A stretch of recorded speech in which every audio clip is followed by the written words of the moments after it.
perempuan menjadi korban yang paling terdampak masa pandemi. Komnas Perempuan menyatakan kasus kekerasan seksual di masa pandemi COVID-19 meningkat drastis. Tingginya angka kekerasan dalam rumah tangga. Angka KDRT naik selama pandemi dan sebagian besar orang yang terdampak adalah perempuan. Tapi apakah kita tahu apa yang harus dilakukan? Isu kekerasan terhadap perempuan dan anak merupakan isu yang sangat urgent di masa pandemi. Data global, nasional, lokal mengkonfirmasi adanya peningkatan KDRT di masa pandemi. Tidak ada aktivitas yang diberikan oleh pihak sekolah, sehingga anak ini hanya sekolah melalui daring. Nah, aktivitas itulah yang menyebabkan tingginya pernikahan anak di bawah umur. Bahwa isu kekerasan dalam rumah tangga itu adalah isu yang sama pentingnya dengan isu-isu lain ditangani di masa pandemi COVID-19.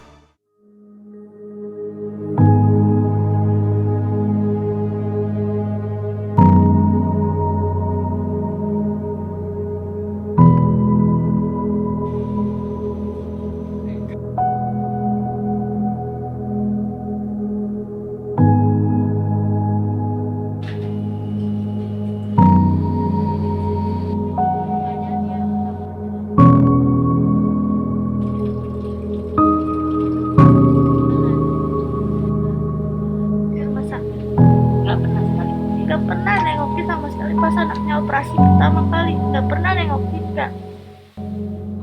Karena ada pemaksaan di situ. Anak belum mau, tetapi di satu sisi orang tua karena ekonomi, karena apa segala, dipaksakan anaknya itu. Perempuan khususnya perkawinan anak banyak di desa kami. Memang kalau di masa pandemi ini agak merasa kesulitan kita, terutama dalam rangka untuk menemui warga. Sehingga pada saat itu, pada saat pandemi COVID ini, tentunya semua gerak kita dibatasi. Contoh misalnya kalau kita mengadakan sosialisasi.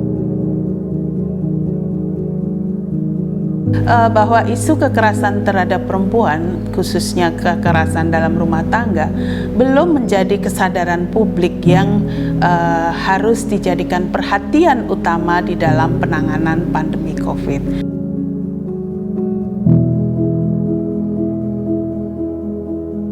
Menurut saya, isu di dalam masalah kekerasan dalam rumah tangga, pertama, meningkatnya masalah kekerasan dalam rumah tangga baik fisik, psikis maupun mental. Yang kedua, sulitnya korban-korban mengakses layanan baik layanan hukum maupun layanan kesehatan dan juga layanan mental yang lainnya. Setidaknya ada 3 hal yang penting dilakukan. Pertama adalah membangun kesadaran publik dan dukungan bahwa isu kekerasan dalam rumah tangga itu adalah isu yang sama pentingnya dengan isu-isu lain ditangani di masa pandemi COVID-19.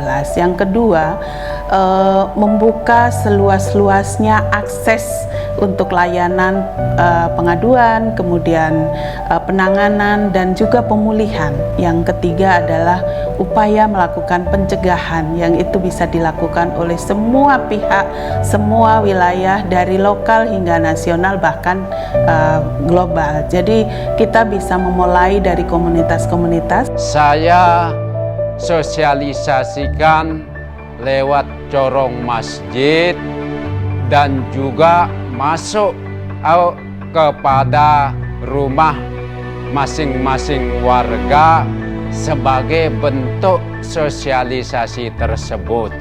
Apa yang menjadi fokus kami sekarang di Kabupaten Lombok Timur ini? Tentunya fokus kepada pemberdayaan perempuan dan perlindungan anak.